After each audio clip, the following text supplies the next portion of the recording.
father of 10, keynote speaker, entrepreneur, author of Predictable Revenue with Mary Lou Tyler, author of From Impossible to Inevitable with Jason Lincoln, author of Income Operating System coming out some point in this year. Maybe someday. Thank you very much for joining me. Some year. Well, it's ready to go, right? No, but it's getting there. Fair enough. Amazon says it's coming out in 2024. Is something on Amazon about that? Yeah, it's in your author profile. You know what? Maybe. I have a co-author on it, and I kind of a lot of stuff he wants me to do stuff. All right, just put it up and we'll see. But we're actively working on it, which means he's actively working on some stuff, and I'm waiting to do my part. Fair enough. Take that as it is. So that was a fairly short-changing introduction to somebody with your background. What, when you're talking about yourself, as we all want to do, is our favorite, well, at least it's my favorite topic, is what's important that people know about you? My first reaction is like, I have no idea, because there's so much stuff, but like you hit some highlights. There's like everyone says 10 children. I think it's important to know too, maybe not, but it's interesting right there. First of all, we're not a religious family, because that's, at least in the States, most big families are religious. That's everyone. I don't know if that's 99%, but right. Not that that's bad, but we're just not. 5 of the 10 are adopted, 2 from my wife's first marriage, 3 bio kids together. So and of the adopted kids, 1 was adopted as a baby from Florida. 1 is a 4-year-old from China with a physical challenge. 2 teenagers we adopted, 16. 1 was roots from China, 1 from East LA, 8-year-old from Texas. All kinds of races, all kinds of origins, all kinds of ages, all kinds of sources. So diverse. We have a diverse family, which is. You missed nappies. You missed diapers, didn't you? For some of them, no. I went through 4 diaper stages because we had 3 bio kids plus 1 adopted baby, and also the 4-year-old when we adopted him from China, it was still. Because he has something called arthrogryposis. So he was in nappies for like 6 months once we got him. I don't remember, 3 months. I don't remember exactly. My wife went through a couple bonus diaper stages because she had 2 kids before we were married. And I always used it. They're all my children. I never differentiate other than saying, hey, there's, bio kids and others. And there's not like, I never used terms like step this or, but yeah. So we have a lot. You either are or you're not. You're the father or you're not. That's it. That was always like my mental, which is like, I'm not trying to differentiate. They're all my children from different sources. And now they're aged 7 to 25. So we've, the first child we adopted, we got married 13 years ago. And so I went from 0 to 10 kids 0 to 9 kids in 7 years, 8 years. And then, 3 years later. So it was we hyperscaled the family. Yeah. Hypergrowth model. Yeah. Now I would say that what's important is like that this intense incubator is not the right let's call it a forge, right? Forge of a family, which has really been my main priority, is affected, driven, motivated so many other things on the business and the work side, the career side, and inform that. So they're very related. And as I get older, I'm doing, they're more and more related. So they used to be more separate, but it's a massive constraint. I mean, if you think about it, a lot of people change the way that they live or you have a heart attack, so all of a sudden you start to get fit, right?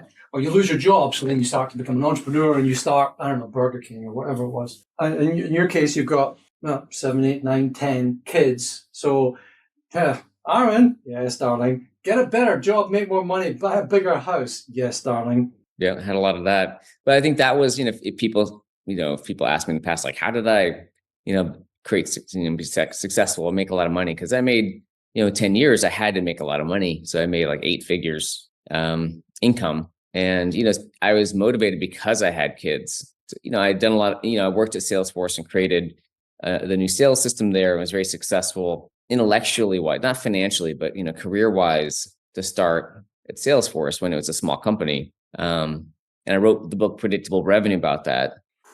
I didn't publish that book and I didn't really make a lot of money myself. Yeah. It's the Predictable Revenue book until I got married and we had another baby on the way. And it's like, oh, I have to like make make more money. So I didn't make a lot of money at Salesforce. I started, there was a small company, when I joined, there were 150, 200 people. So, and I joined as a, basically an SDR, like the most entry level job I had. So my equity was tiny. And when I left, I stayed 4 years and sold a lot of my stock to pay for divorce debt from my first marriage.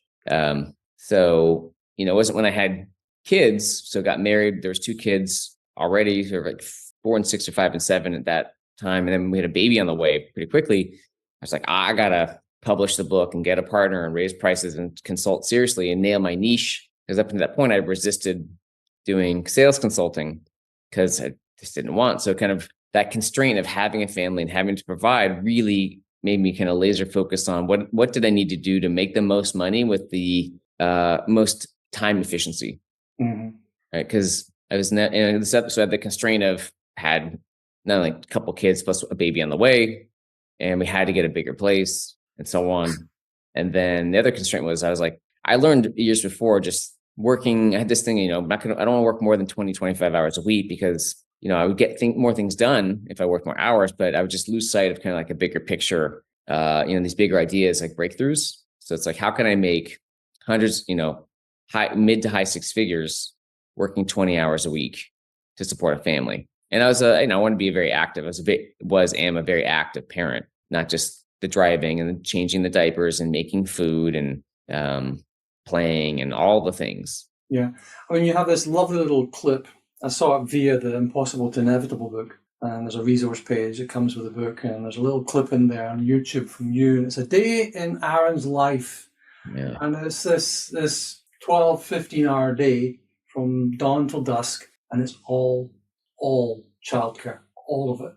And if you take a day in your life, if you define yourself by that, that's a good starting point. Yeah. Now, to be fair, that clip, it is that we had a new baby. We adopted a baby from Florida whose mother had been on troubled. Mm-hmm. So the baby had to go through a detox period, and she'd wake up 6 times a night and feed her milk. And my wife was pregnant with another baby. Unplanned.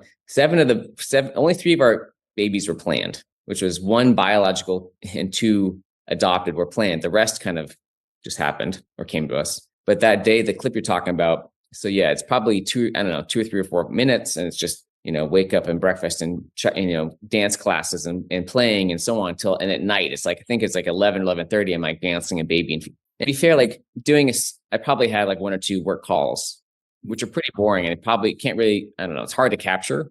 So there was some work. But it was mostly, just constant running around, exhausting, not fun, but important. Just that's it. Family care. Yeah, I mean, that's it. It's what's important. Almost fun. There's a little bit of fun. Yeah, I mean, you don't.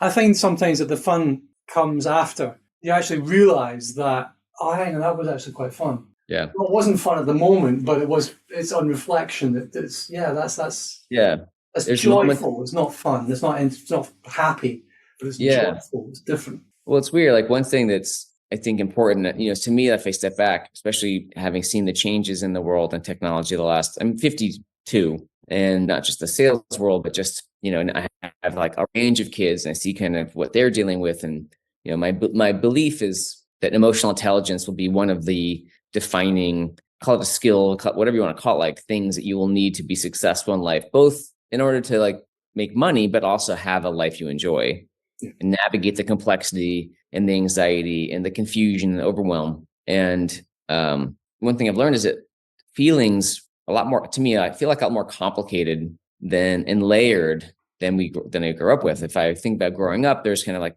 people are happy or sad and there's love. And when I was younger, I thought my association, if I'm trying to remember, is, if you think, okay, love, does that mean kind of like easy and like exciting and like romantic love? Well, now I'm like, no, that's not the word. The word love has a very different meaning, which would be more like dedication and commitment and an emotional bond through thick or thin, right? Because I've had when my teenage sons was like crying on the ground with this intense anxiety over whatever that is, and it's like love is a practice where I'm practicing. Like I don't feel good for a lot of reasons, but I'm practicing loving him. Again, I say we're practicing, I may not feel it, but can get back into the state and like practicing love. Love is a skill, not a feeling. And so going back to this I circle back around to this day of so much childcare, like babies up, waking me up at night and playing too, like playing with kids in the backyard and sitting at dance class, watching cute moments. And the overall day is exhausting, right? So, having a big family, like the financial demands, the emotional demands, the physical demands are just talk about being pushed to the wall and past it for a decade, just at my complete limit. And then we can get to burnout later. But just saying, okay, there's could be an overall exhaustion or some overall feeling to the day or the year, but the day is so full of so many different moments of different types: frustration, sadness, joy, play, fun. And it's very easy to miss a lot of the moments because there's the overall like fog of frustration or fog of exhaustion or fog of uncertainty. And it's just interesting now, like getting older, to try to be like a sommelier. How do you parse out all these different complex moments and flavors and feelings in this kind of wine of life?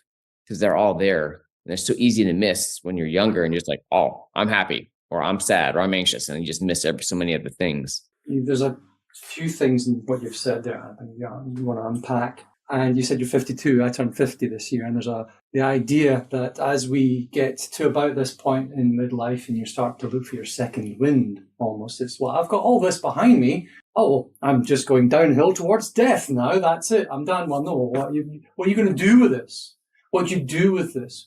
And your previous X number of years on this planet has been gathering knowledge, wisdom, and being paid for that knowledge and wisdom and experience. But now I think what I'm finding is that I'm almost pivoting to some extent to be, rather than, I'm still paid for my experience and all that sort of stuff, but I'm more finding value and reward in asking good questions rather than coming up with good answers, Yeah, that plus, there's that idea of, like when I was younger, I think a lot of young people like, okay, 20s, 30s, just like so focused on like making money, career, or whatever their version of their or dating or, and, I think a lot of people get to the point like I did, or like maybe getting married and so on. And, the way our societies work, at least the States, maybe probably the UK, because pretty similar. By the time, people in their 40s, could be a bit younger, a bit older, I think there's this natural time. The midlife crisis is a thing because you kind of get to the point of at least I was able to see, okay, there's a lot of societal things I carried and they get too heavy at that point. And my wife, the same thing. And so I think there's a natural time, at least for our societies, because can't speak to others, where we get to that point of like, okay, the first half of life did tons of things. And now, what do I actually want to do for me? I've lived a lot for other people. It could be for parents, for children, for a spouse, for partner, friends. And, now what do I want to do for myself? Yeah. And I think it's pretty common. It leads, I think it feeds and leads. You talked about the love piece there and recognizing that as kind of a driver. And is it the be all and end all? Well, it depends on what sort. And as the author C.S. Lewis, he came out, he had the book called Four Loves. And he had the four different sorts of love as defined by the Greeks. So you have storge, which is the affection, it's the fondness, it's the familiarity with your brother, your sister. And I think you wrote about it actually once in the back of, I think it was Impossible and Inevitable, the occasions where you find yourself falling into roommateness with your wife. And you realize, whoa, stop. No, that's not the relationship you want. What you want is that's the other sort of love. That's the eros. That's the romantic love that you need there. And then you have philia, which is the friendship one, which is the other set of relationships that we need to keep us sane. I think I've always said that friends are there to remind you that you're normal. Whoa, you know what? It's okay. I'm going through this too. It sucks, but it's fine. And then you have the one I think you alluded to, which is the agape, which is the one that's there for despite everything else. It's unchanging. It's this is the Christian virtue of divine love, and that's the underpinning piece that holds everything else together.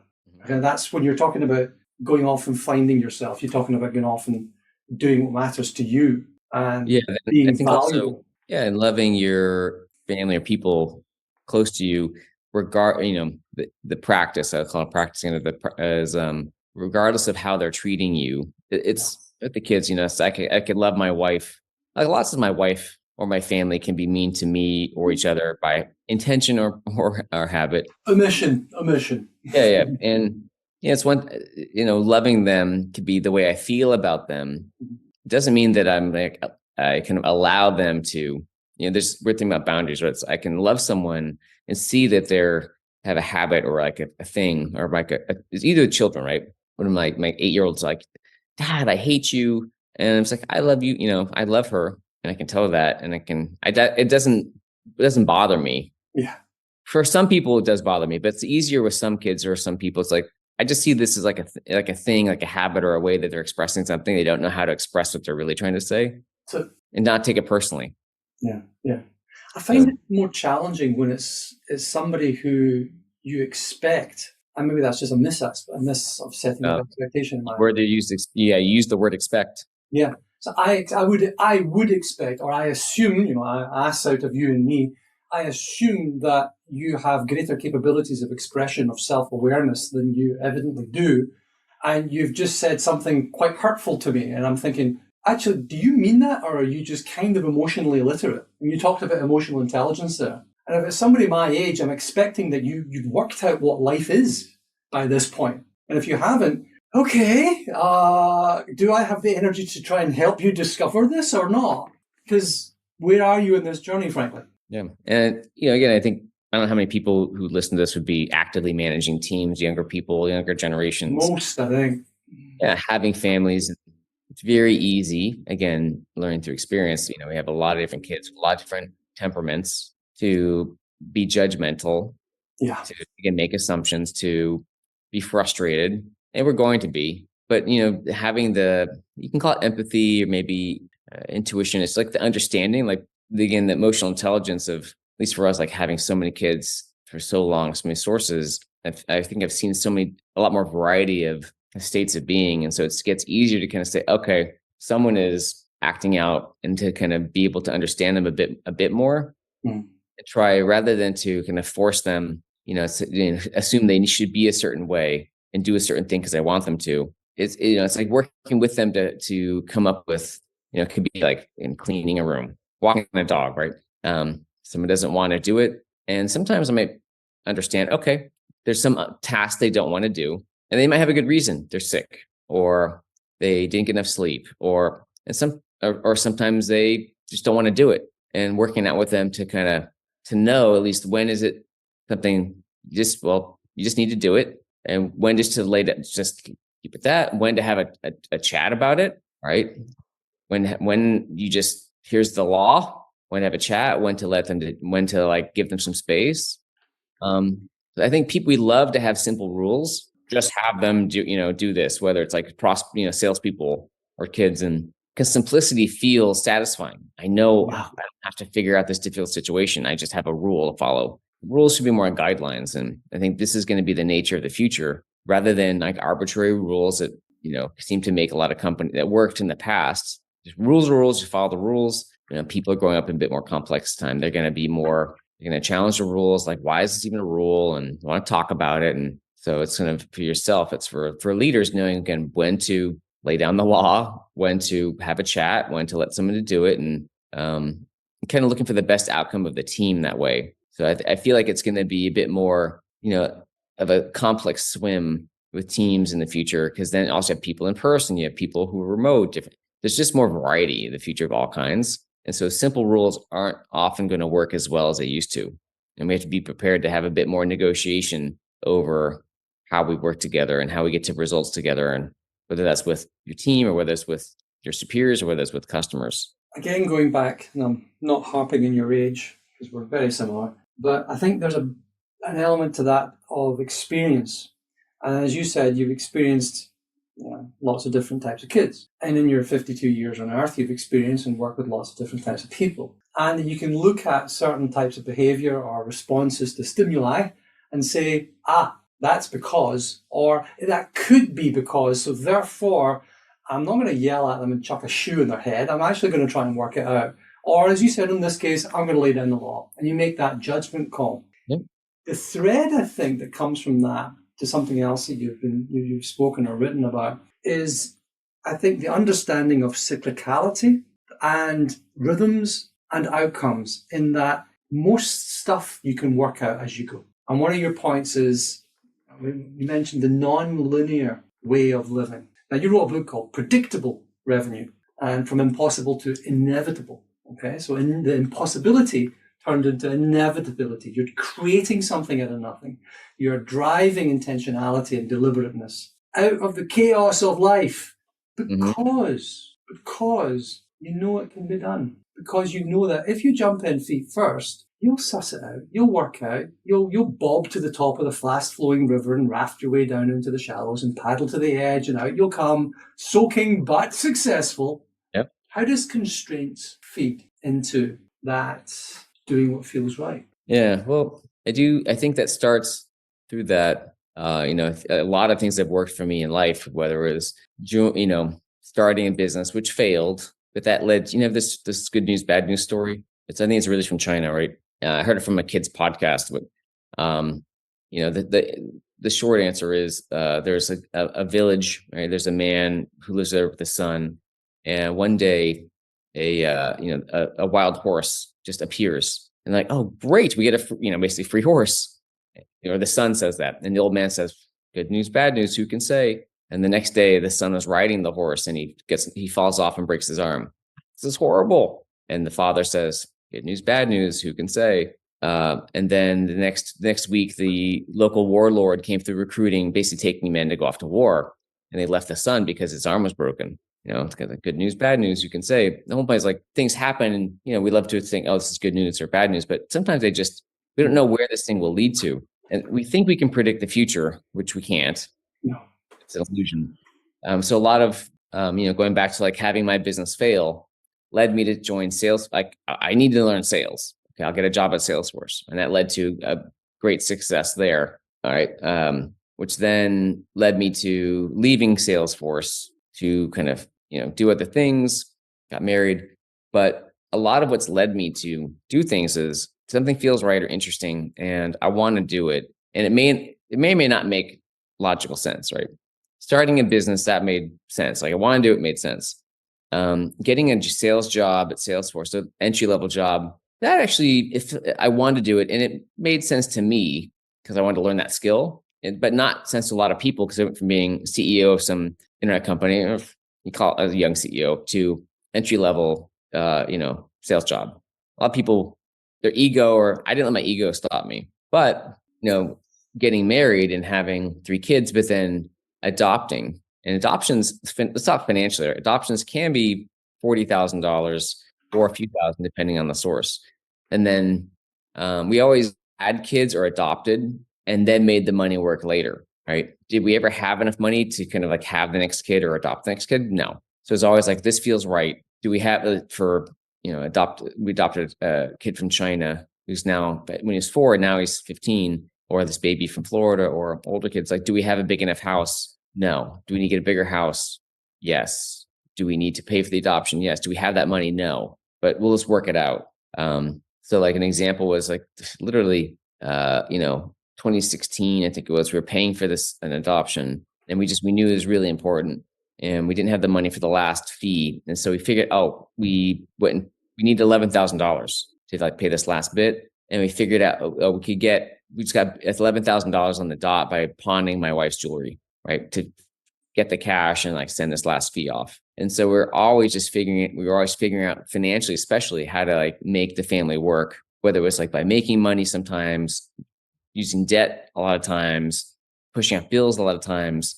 But the family was the most important for us because it felt the most important. So for us, I'm not saying family is the most important. I'm saying it always felt the most important. Mm-hmm. We made other things work. Even when the spreadsheets never worked, the finances never worked on spreadsheets.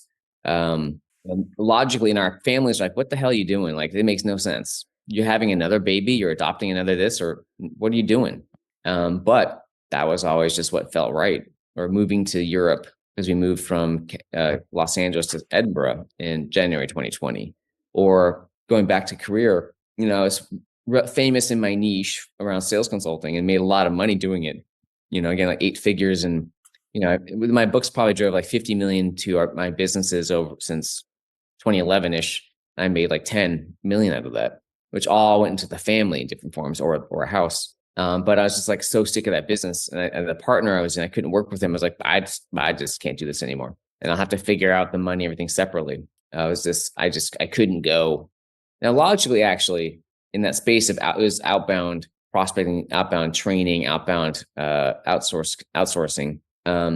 I knew too that I didn't want to do it anymore, and I had wanted to do it for a while, but I had to make money, and that's the easiest way too. But it just got to the point where, well, emotionally, I was just like done. I couldn't do it. I could think too, like, well, there's no way I could keep this going because I don't have the energy or the interest to do another breakthrough book. I've written a couple books, very proud of them, Predictable Revenue and From Impossible to Inevitable. The CEO. Yeah, and it's just there wasn't anything in me or the team to be able to do some sort of breakthrough to get above the noise and to keep the brand growing. And I just didn't want to. So I couldn't work with my partner anymore. I just wasn't interested in the whole business and the whole space, and it was boring and exhausting, and I was just done. I just hit the wall, and there's a lot of not just the work itself, but also I was just physically and emotionally wiped out from like having 10 years of like babies and so many young kids, and just hit the wall. So again, this whole thing around how you going to support the family, I don't know, but I can't do this thing anymore. So in that case, we negotiated a buyout, which over a few years would give me some money in order to create something new. Although after like a year, a little over more than a year, the business was struggling, so we had to stop the payments. So there's just, again, what I found is that even when there's a lot of fear that come up with, because we all want to be safe, I want to have a baby or more babies or adopt, and like, but there's not enough money. Do it anyway. We'll figure it out. I'm at the point I have to get out of this business. It's not a want to. I actually at the point I had to. How are we going to pay for things? We got to figure it out. And there's lots of steps, and it's not like it's a simple thing, but it's like following that, what you call intuition, or like we need to do something, want to do something, and timing can be hard to judge, but it may not make sense. Sometimes it does. A lot of times it doesn't.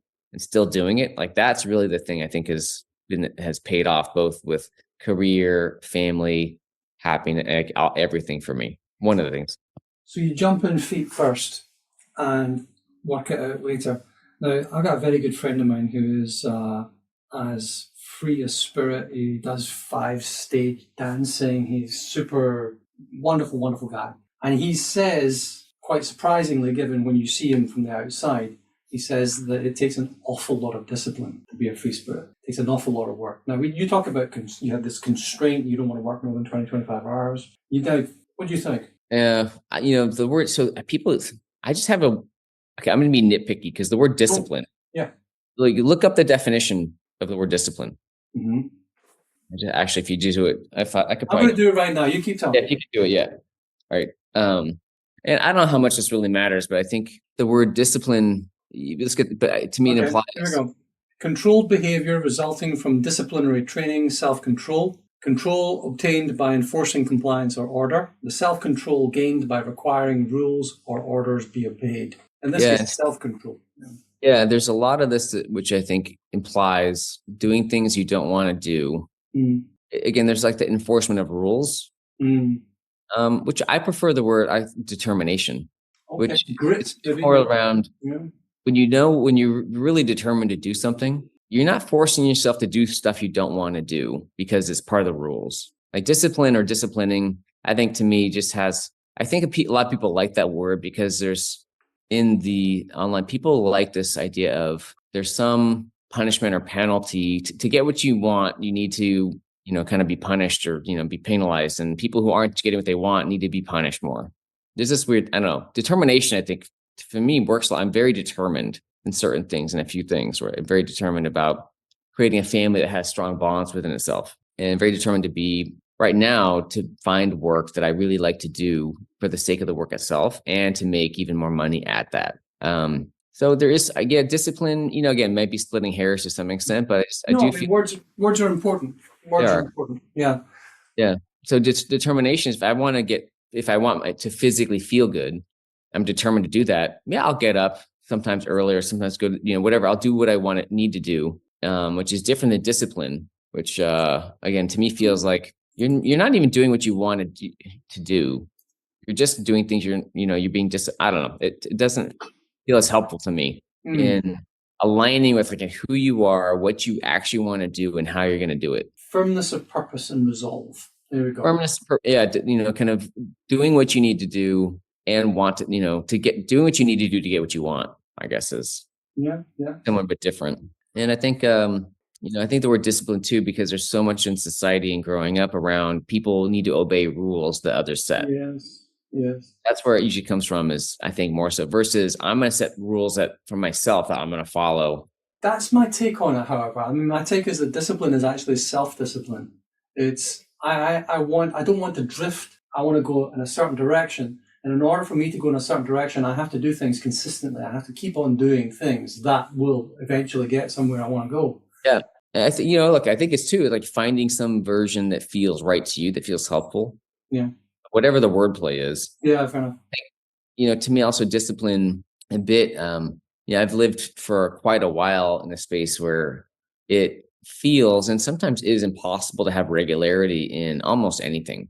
Yeah. There's just constant changes in schedules. Mm-hmm.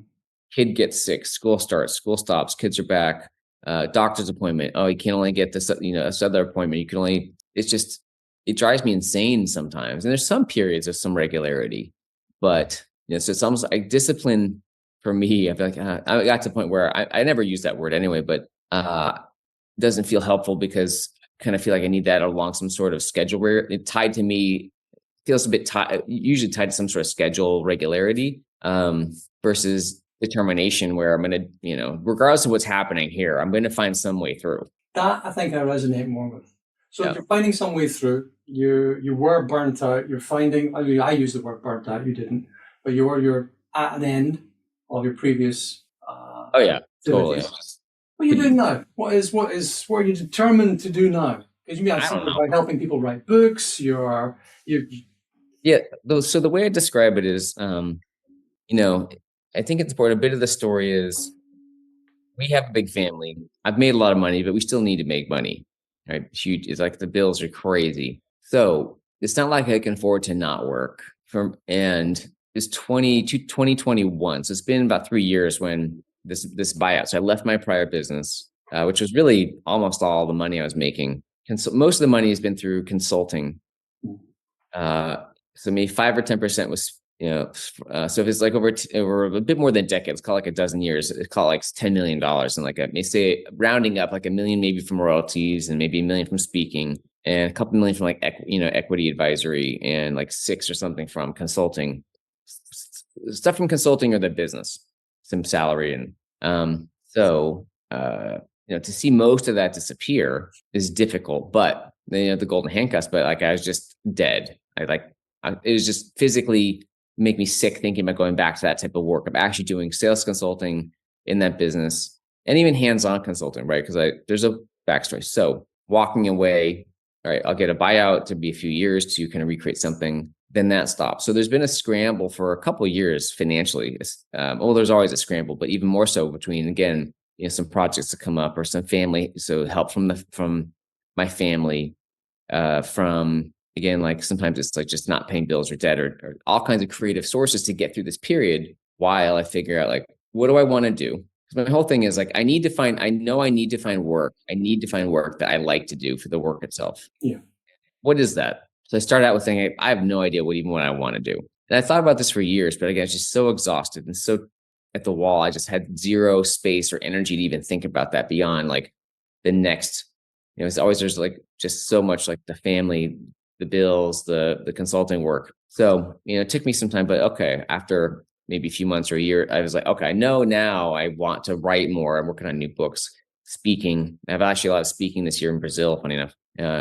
So writing, speaking, I want to get people together for retreats at some point, probably writing retreats, really around books at some point, coaching people on business books. I really like that. So there's all these pieces. It's all around kind of interesting people sharing and distilling ideas and then resharing them through speaking and books for the most part. Having said that, the family is really important. So there's some blend, because I learned so much through the family that gets informed into what I want to do and how I write in these ideas. One of the books is called Eat, Shit, and Grow. It's more about this, and there's income operating system. But so I'm making some money, not enough yet, but I've gotten to the point where in the past I was like, is there work that I would love? Is that even a thing? And now I'm like, okay, yeah, actually, I can see yes, I have and will find work that I really like to do, that I love to do for the sake of the work itself, even if it wasn't getting paid. Okay.